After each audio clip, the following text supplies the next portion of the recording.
usahanya maksimal, ternyata rencana dengan kenyataan tidak sesuai seperti yang diprogramkan. Memang benar ada peribahasa anthropology difoto itu manusia merencanakan, Tuhan menentukan. Dan bayangkan latihannya sebelumnya itu dilakukan, tapi kenyataannya begitu. Mulai alhamdulillah tidak berangkat latihan ini. Itu ya saya tetap bersyukur karena tidak lancar ini bukan karena rencana saya untuk tidak lancar, tapi adanya ya di luar kekuasaan dan kemampuan saya. Terima kasih. Baik, Ibu Bapak, saya memanfaatkan kegiatan hari ini, artinya datangnya kira-kira hanya 30 menit, tapi kenyataannya alhamdulillah sudah hampir 1 jam masih belum masuk ke materi. Baik Ibu Bapak, saya menyampaikan perkenalan singkat. Saya dulu di SMK 2 Boyolali Kecamatan, Kabupatennya Tulungagung, Provinsinya Jawa Timur. Di awal tadi moderator di Utarian menyampaikan saya memiliki kompetensi pariwisata. Saya luruskan, bukan saya yang memiliki kompetensi pariwisata, tapi sekolah di tempat kerja saya ini bidang keahliannya adalah bidang kepariwisataan.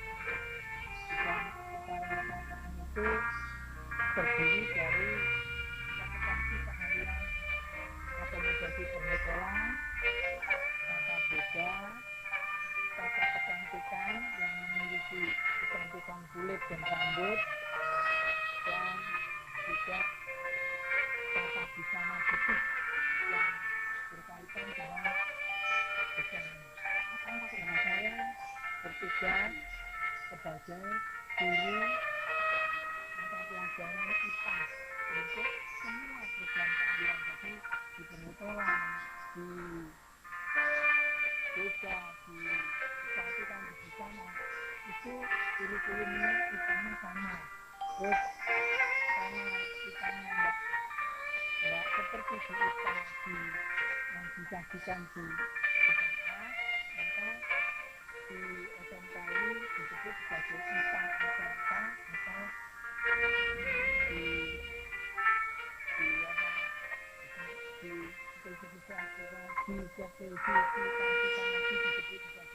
IPA aplikasi. Aplikasi itu kalau kita Indonesia kan ya terapan gitu ya. Jadi IPA yang digunakan, yang berguna untuk kehidupan sehari-hari. Nah, antara lain materinya itu ada yang di kompetensi dasar 3.13, yaitu memahami tentang pencemaran dan dampaknya terhadap ekosistem. Jadi nanti kalau kita membahas, nah ini yang saya sampaikan, yang saya jadikan sebagai media pembelajaran itu melalui media pembelajaran aplikasi SAD, karena aplikasi berangkat di bawah bimbingan dari Bapak Priyono, juga tidak lupa dari Bu Sri Ageng beserta Bu Dini, juga dari rekan-rekan peserta itu yang benar-benar memberikan motivasi.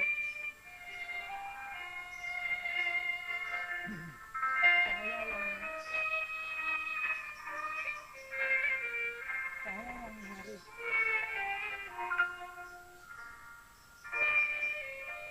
harus putus asa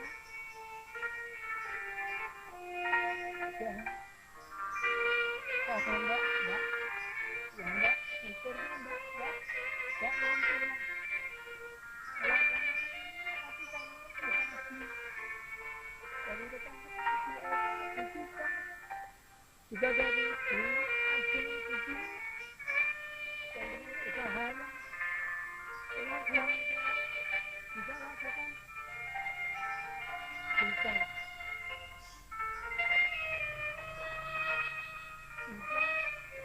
tapi media pembelajaran ini dan mudah-mudahan media pembelajaran ini juga memberikan manfaat bagi kita semua.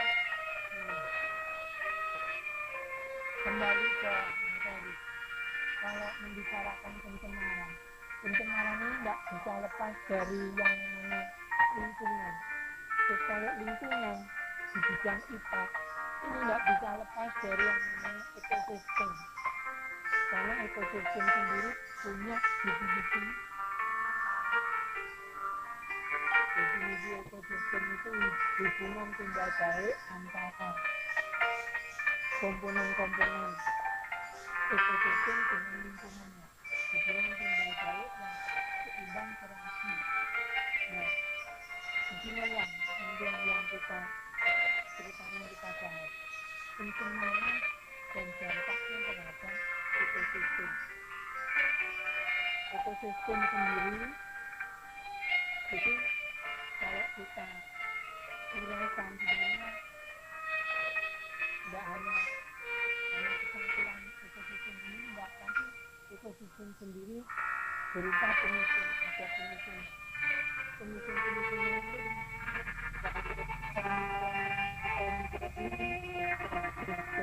nah, komponen-komponen ekosistem itu apa? Komponen-komponen ekosistem itu dibagi dalam dua kelompok besar utama. Komponen biotik, bio itu artinya hidup, itu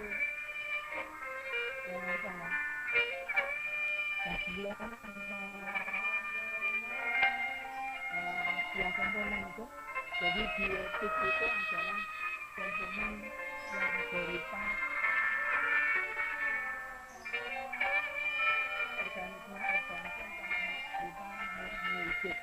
Makhluk hidup di sini tidak hanya terbatas manusia, tapi termasuk hewan dan tumbuhan. Sedangkan komponen lain itu adalah komponen biotik. Kalau bio itu artinya hidup,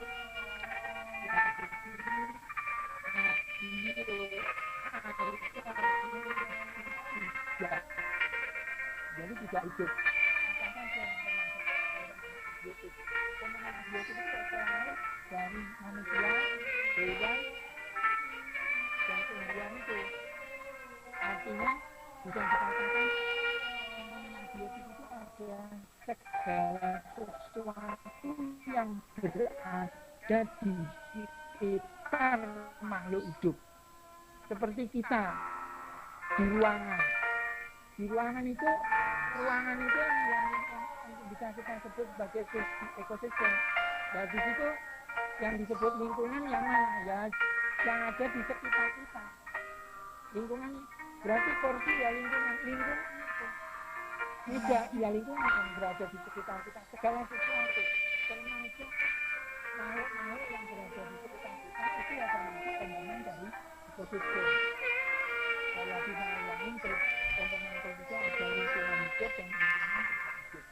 Lingkungan tidak hidup itu apa saja? Ya artinya ya selain hewan, tumbuhan, dan manusia itu tadi. Contohnya apa? Seperti bumi, tanah, batu, terus juga sinar matahari, garam, air itu adalah komponen-komponen biotik. Nah, terus berikutnya sekarang apa yang dimaksud pencemaran sendiri didefinisikan adalah segala sesuatu itu apa? Baik bisa berupa makhluk, bisa berupa zat, atau bisa makhluk, bisa berupa zat, atau bisa berupa energi yang dimasukkan, diberikan, ditambahkan pada suatu ekosistem. Jadi sampai yang tambahan itu mengakibatkan rusaknya keseimbangan dari ekosistem.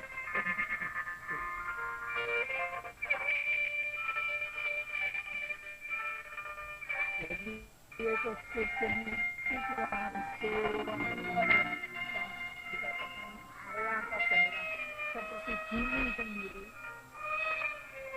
Bumi sendiri itu ekosistem yang sangat besar. Itu bisa Bapak Ibu lihat di media itu ada apa biosfer. Biosfer itu namanya bio itu hidup, sfer itu lingkungan. Jadi lingkungan untuk kehidupan. Ternyata bumi itu merupakan biosfer yang sangat besar, yang terdiri bisa kita jadi atmosfer. Sfer itu bisa kita artikan lingkungan. Atmo itu artinya udara. Jadi lingkungan udara itu termasuk ekosistem juga. Di udara ada ekosistem. Nanti kalau Bapak Ibu cermati itu ada di situ juga. Yang penting di situ ada lingkungan biotik. Biotik berarti di situ ada ekosistem. Ekosistem itu hubungan tunggal baut, komponen biotik dan abiotik. Atmosfer hubungan udara. Ada lagi seperti pantai, sungai, pegunungan, terus sampai menyeberang lautan sampai ke Afrika. Benua Afrika itu ada di sana gurun. Pantai, pegunungan, gurun itu kalau kita lihat kan terpisah dari udara. Kalau namanya atmosfer itu berada di udara. Nah kalau yang pantai, pegunungan, gurun, nah itu karena ada di tanah, namanya litosfer. Sfer itu lingkungan, litos itu kulit. Jadi yang ada di kulit bumi itu disebut sebagai litosfer. Dan ada lagi satu bagian lagi, bisa atmosfer, litosfer, terus yang nggak kalah pentingnya di sini hidrosfer. Hidro, kata hidro ini pengertiannya air. Berarti hidrosfer apa? Lingkungan yang berkaitan dengan air. Ada yang lingkungan yang berkaitan dengan air. Mata air. Ibu bapak pernah tahu mata air? Kadang-kadang yang sepele kita nggak tahu. Seperti sungai yang terkenal, terpanjang, juga ya relatif terbesar di Jawa Timur ini Sungai Brantas. Nah, pernah terpikirkan enggak pada ibu bapak di mana mata air Sungai Brantas? Ya kira-kira ya jarang yang mengetahui di mana mata air, sumbernya di mana. Itu pasti ada di hidrosfer itu. Nah, hidrosfernya letaknya di mana? Nah, nanti mungkin ada yang tahu bisa memberi masukan. Hidrosfer jadi hidrosfer itu mulai sumber air, terus lebih besar dari sumber air itu danau akhirnya mengalir ke sungai, sungai akhirnya bermuara di laut. Laut itu juga termasuk hidrosfer. Ada nggak kehidupan di laut? Ibu bapak sendiri bisa menjawabnya. Ada makhluk hidupnya nggak di sana? Ada hewannya nggak? Ada tumbuhannya nggak? Ada suhunya nggak? Ada batuannya nggak? Kalau semuanya ada, berarti di situ ada ekosistem. Kalau ada ekosistem, berarti ada kehidupan. Gitu ibu bapak. Ya. Berikutnya lakukan hidrosfer. Karena untuk pencemaran itu masuknya makhluk energi, artinya benda-benda asing yang masuk ke lingkungan sehingga menyebabkan terjadinya kerusakan tatanan. Kerusakan tatanan ini artinya merusakkan keseimbangan, merusakkan keteraturan di situ. Nah, kerusakan keteraturan, keseimbangan itu gimana maksudnya? Ibu bapak pasti ada pertanyaan seperti itu. Nah, makanya ini bisa dijelaskan melalui rantai makanan. Apalagi rantai makanan itu. Rantai makanan itu juga bagian dari ekosistem. Ada rantai makanan, lebih rumit lagi jaring-jaring makanan. Nah, rantai makanan dan jaring-jaring makanan ini nanti ada yang namanya piramida. Piramida makanan. Kenapa kok piramida makanan? Karena bentuknya seperti piramid. Piramid itu bangunan yang ada di negara Mesir sana. Makamnya Raja Fir'aun. Bentuknya seperti limas, tapi dibalik. Artinya bagian yang ringkih itu ada di atas. Nah, piramida makanan itu yang bentuknya seperti piramida makam dari Fir'aun itulah namanya piramida makanan yang ideal.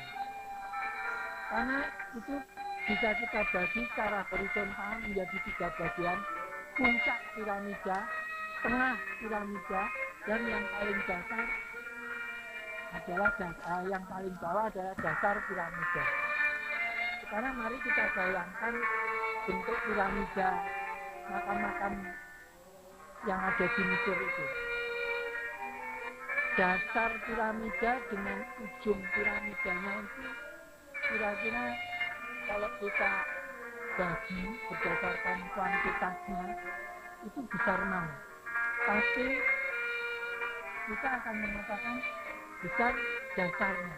Makin ke atas, makin kecil, makin sedikit. Artinya kembali lagi seperti yang saya sampaikan, kalau kita bagi 3 bagian, bagian dasar, bagian tengah, bagian puncak. Bagian puncak ini pasti kalau di piramida mesti paling kecil. Yang paling besar adalah di bagian dasar. Nah, saya katakan piramida yang ideal, piramida makanan yang ideal itu bentuknya adalah bagian bawah, dasarnya itu mesti memiliki proporsi yang paling besar. Bukannya supaya kuat menyangga bagian atas tidak. Tapi kalau dari segi yang berkaitan dengan peristiwa makan memakan, nah paling bawah sendiri di piramida makanan ini adalah posisi produsen. Produsen itu adalah makhluk, definisi produsen makhluk hidup yang mampu menghasilkan makanan sendiri, membuat makanan sendiri, yaitu tumbuhan. Selain tumbuhan tidak ada yang bisa menghasilkan makanan sendiri. Jangan ibu bapak terus menyikapi dengan argumen, loh, ya manusia itu mampu kok menghasilkan makanan sendiri. Makanan sendiri itu maknanya makanan yang dihasilkan oleh individu itu sendiri. Manusia tidak akan. Contohnya manusia bisa menghasilkan mie instan. Ya wes. Misalnya punya argumen, dan mie instan itu ya buatan manusia. Tapi kalau kita lihat asal-muasalnya, mie instan itu asalnya dari mana? Apa manusia menyusun sendiri bahan-bahannya mie instan? Enggak. Mie instan itu asalnya dari tumbuhan, karbohidrat, terigu. Terigu asalnya dari mana? Terigu itu dari padi-padian. Padi-padian itu yang menghasilkan padi-padian itu siapa? Tumbuhan. Namanya tumbuhannya apa? Tumbuhan padi.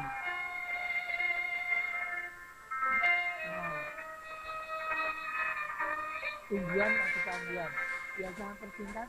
Jadi sekali lagi pengertiannya, produsen itu adalah makhluk yang bisa menghasilkan sendiri. Itu sekarang ibu bapak sekarang saya harapkan bisa menerima pengertian ini. Jadi kalau padi itu menyusun buah padinya mereka sendiri yang membuatnya. Mereka mencari unsur-unsur haranya, terus menyusunnya dengan bantuan sinar matahari dan klorofil yang dimiliki, jadilah buah padi. Buah apel mereka tidak butuh beli gula, beli vitamin C, mengumpulkan asam, enggak. Tapi mereka menyusun sendiri dengan melakukan fotosintesa, dengan perkawanan sinar matahari dan klorofilnya beserta zat hara yang ada di tanah, di lingkungan diambil, disusun, disintesa, jadilah buah apel. Nah itu maka disebut sebagai produsen. Manusia tidak bisa seperti itu. Manusia itu bisa menghasilkan sirup apel, dia karena mengambil buah apel dari pohon apel, dari tumbuhan. Bisa membuat mie instan, mengolah dari gandum dulu, mengambil dari tumbuhan. Nah, jadi seperti itu Ibu Bapak. Ya jadi piramida makanan itu bagian yang terbesar yang paling ideal adalah produsen. Produsennya jumlahnya harus melebihi dari bagian tengah ataupun dari bagian puncak. Nah bagian tengahnya ini siapa yang menempati? Itulah yang disebut sebagai konsumsi segalanya. Dalam bahasa istilahnya namanya omnipotent. Omni itu banyak, semua belum dikonsumsi. Ya karbohidrat, ya protein, ya lemak dikonsumsi. Nah kalau yang paling tinggi itu adalah konsumen yang sangat pemilih, tidak suka dengan karbohidrat, juga tidak begitu suka dengan vitamin-vitamin, tapi di tingkat yang paling puncak jumlahnya malah paling kecil. Ini pemilih karena hanya menyukai protein dan lemak. Khusus yang suka daging itu tempatnya di situ. Jadi kalau piramida makanan itu kita letakkan di hutan, yang menempati dasarnya piramida itu siapa? Dia tumbuh-tumbuhan. Apa hanya pepohonan saja yang ada di situ? Ya artinya sekali lagi makhluk yang mampu menghasilkan makanannya sendiri. Ibu bapak jangan melewati yang terus langsung tergambar produsen itu mesti yang besar, tinggi, pohon, enggak. Rumput itu juga mampu melakukan fotosintesa. Nah dia tergolong sebagai produsen. Di situ konsumennya tingkat kedua tadi yang jumlahnya sudah lebih sedikit dibandingkan produsen. Di situ ada misalnya kalau di bagian bawah itu tumbuh pohon dan rumput, yang di bagian atasnya itu adalah makhluk-makhluk pemakan tumbuhan. Yang suka tumbuhan digolongkan sebagai herbivora. Herbi itu artinya tumbuhan, pora itu pemakan. Jadi herbivora itu pemakan tumbuh-tumbuhan, termasuk pemakan rumput. Di situ tempatnya udang, kancil. Nah, sebagai puncaknya yang pemilih tadi yang hanya mau mengkonsumsi protein dan lemak, harimau.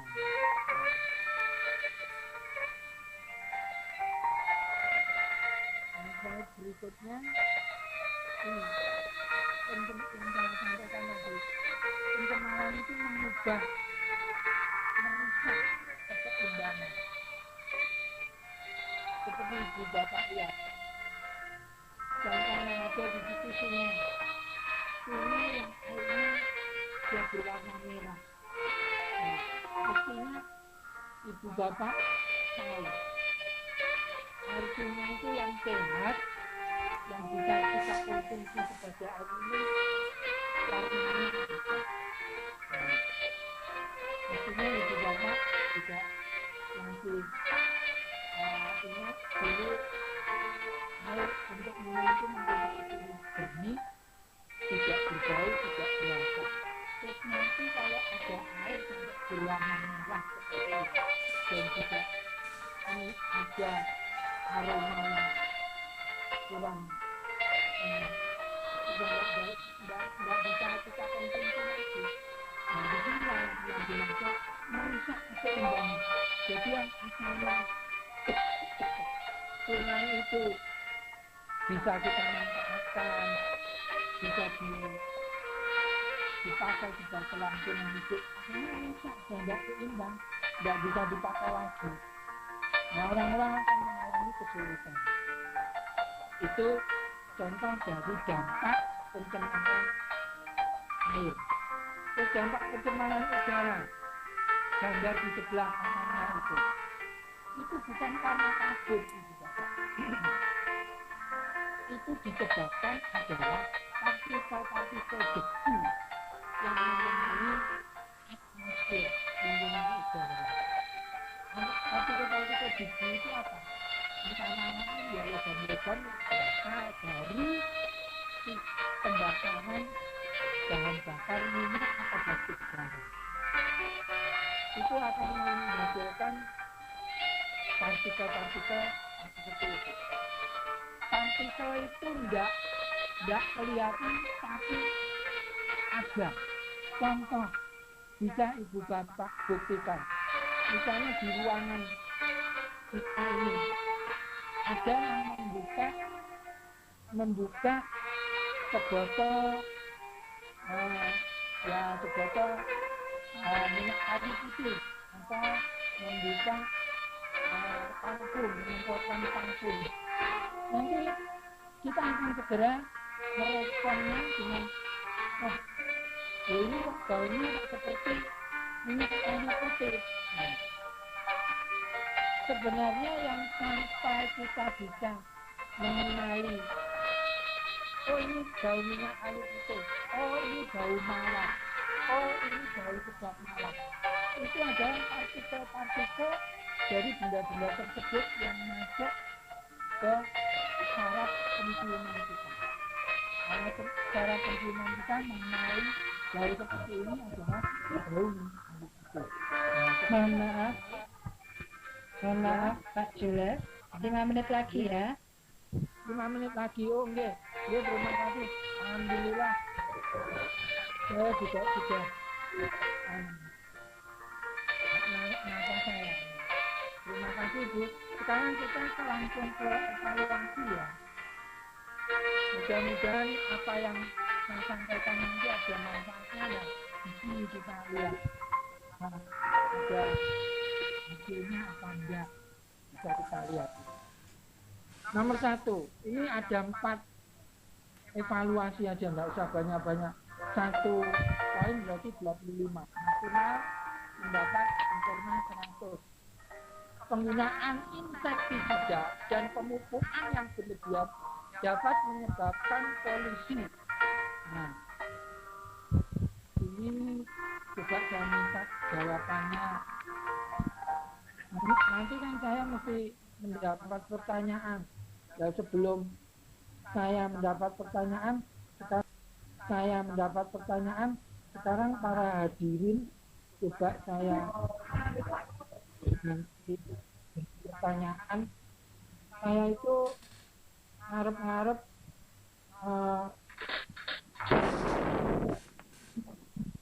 Pak Permadi, alhamdulillah kok tidak hadir di sini. Pak Huda, gimana Pak Huda? Mudah-mudahan Pak Huda jangan merasa aku kok malah ketok, enggak Pak. Nanti ya kita bantu bersama-sama ya Ibu Bapak jawabnya ini. Soalnya ditampilkan Pak. Slide-nya slide soalnya Pak. Ini ketutupan, saya mencari Pak Permadi tadi. Alhamdulillah. Nah ini Penggunaan tidak dan pemupukan yang berlebihan dapat menyebabkan polusi air dan tanah, air dan udara, udara dan ozon, udara dan tanah. Ini begini Pak Ida, saya bantu. Insektisida di sawah itu kan biasanya disemprot. Sawah itu keadaan ekosistemnya kan ada airnya, ada tanahnya. Terus kira-kira pupuknya, insektisidanya kan nanti larut ke dalam air. Nah, seperti di gambar saya, sawah itu bentuknya kan terasering, seperti tindak-tindakan yang makin rendah, artinya memungkinkan air mengalir.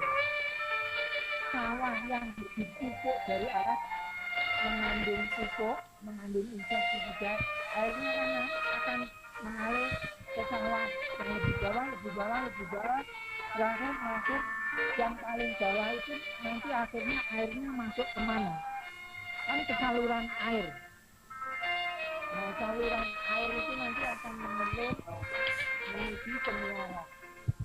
Nah, selama menuju ke muara ini, air ini bisa hilang, bisa habis melalui peristiwa penguapan ataupun terserap ke dalam tanah. Nah, sekarang kembali lagi ke lagi ini. Penggunaan insektisida dan pemupukan yang berlebihan dapat menyebabkan polusi atau pencemaran yang mengakibatkan air dan tanah, air dan udara, udara dan ozon. Ozon itu ya termasuk udara dan ozon ini berarti sama-sama jenis materinya, sama-sama udaranya, jangan kita pilih. Pilihnya kalau pilihan ganda itu kalau bawaannya sama, jangan sampai. Mohon maaf Pak Jules. Saya ingatkan untuk evaluasi 5 menit juga ya. Langsung dijawab saja Pak. Bagaimana jawabannya Pak? Monggo dilanjut. Langsung jawabannya. Air dan tanah.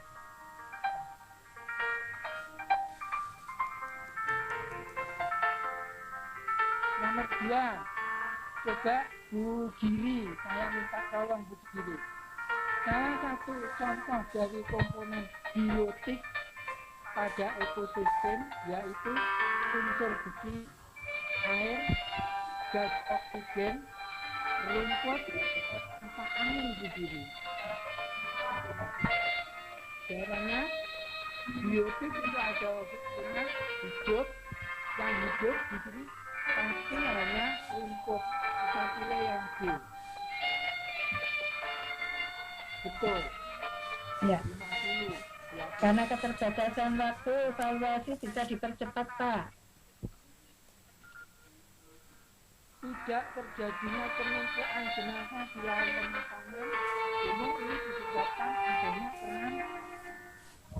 Nah ini yang saya katakan tadi.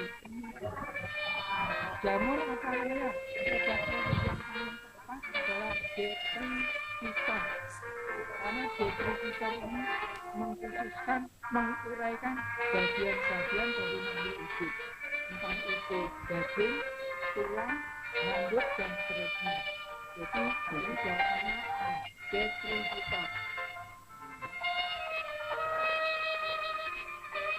Terus yang terakhir penggunaan AC air condition dapat mengurangi konsentrasi gas ozon atau udara tanpa penggunaan gas. Jawabannya CFC, chlorofluorocarbon 3. Ini berarti yang ada.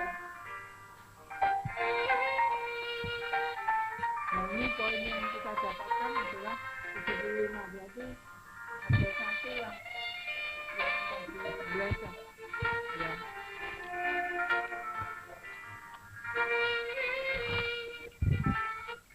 Nah yang penting Ibu Bapak Langsung developer Pak. Nah inilah saya ini Iya. Iya. Media pembelajaran disusun untuk memenuhi tugas peserta Dikjar Gumun dan BBJT. Ini kesan saya, artinya ya mudah-mudahan ini saya tidak menentang dari tugas instruktur, juga dari yang lain-lainnya. Ini cuma mudah-mudahan presentasi saya ini bisa dijadikan wawasan. Artinya bagaimana? Kita begini, kemarin Ya, cukup Pak. membuat SAC ini dari salah satu instruktur Bu Dini itu supaya dibeli musik. Nah, saya nggak beli musik asalnya, karena saya khawatir nanti waktu saya presentasi suaranya tumpang tindih dengan suara musik. Ternyata ya seperti ini, suara saya bisa kalah dengan suara musik. Nah, ini mudah-mudahan bisa kita jadikan wawasan bersama. Ternyata beli musik itu juga ada kelebihannya, yaitu menghilangkan kejenuhan, tetapi kelemahannya bisa mengganggu suara dari presentasi. Demikian. Iya. Dan juga di akhir saya menegaskan kepada Ibu Bapak guru sekalian, kalau dulu ada pendapat yang mengatakan bahwa tanah, bumi, air ini adalah warisan yang kita benda materi yang kita wariskan pada generasi berikutnya. Itu ternyata kalau kita membicarakan pencemaran ini, ternyata pendapat itu tidak benar, ada kurang benernya. Ada kurang benernya karena kita luruskan, air, udara, tanah yang kita pakai ini adalah pinjaman dari generasi mendatang. Jadi kita harus mengembalikan pinjaman ini semurni, asli, sebaik saat kita menerimanya, sesuai dengan ajaran agama. Iya, betul Pak. Iya. Cukup ya Pak. Dan saya minta maaf untuk semua keterbatasan dari saya. Assalamualaikum warahmatullahi wabarakatuh. Alhamdulillah. Amin. Terima kasih untuk semua yang membantu. Iya. Terima kasih kepada Bapak Dr. Andes Julas Diono yang telah menyampaikan presentasinya dengan panjang lebar dan sudah sangat jelas ceritanya ini ya. Baik Ibu Bapak yang saya muliakan, tiba saatnya kita akan masuki sesi tanya jawab dan diskusi. Hadir di room ini yang mau menyampaikan pertanyaannya dituliskan melalui chat atau bisa disampaikan secara langsung.